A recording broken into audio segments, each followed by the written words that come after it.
Biroz muddat chet davlatga yurgandim. Uyda oldilari, orqalari o'ta o'sib ketibdi. Bugun ayni issiqda 38 gradus issiqda issiqqina choyni damlab, mana shu o'tlarni o'rib, joyni tekislab, biror narsa ekishga qaror qildim. Shu joyga biror narsa ekmoqchiman. Nima deb o'ylaysizlar? Nima eksa bo'ladi? Joyni tekislab qo'yib, nima ekish mumkin? Kommentariyada yozib ketinglar. Suv bor, suv tanqis emas. Mana bu yerlarga ham ancha o'tlar o'sib ketgan. Hammasini o'rib, nasib bo'lsa inshaalloh chiroyli qilib biron ekin ekmoqchiman. Bu katta kravatni ham uyda old tarafiga o'tkazib, chiroyli qilib o'tiradigan kravat qilib qo'ymoqchiman. Nima deb o'ylaysizlar? Shuncha o'tni qancha vaqtda o'rish mumkin? O'zim to'g'risi birinchi marta o't o'ryapman.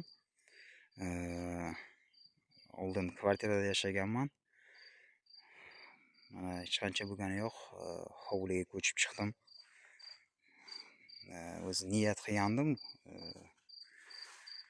Hovliga ko'chib chiqish, ekinlar ekish, har xil daraxtlar o'stirish.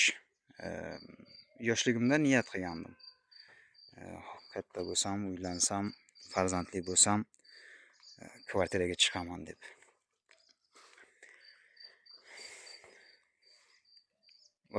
Kvartiraga debman, hovli uyga chiqaman deb.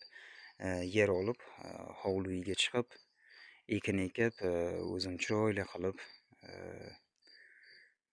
hamma joyini ekinlar bilan to'ldiraman deb niyat qilgandim. Mana Allohga shukr, niyatimga yetdim. Mana bu yerlarga klubnika ekkanman.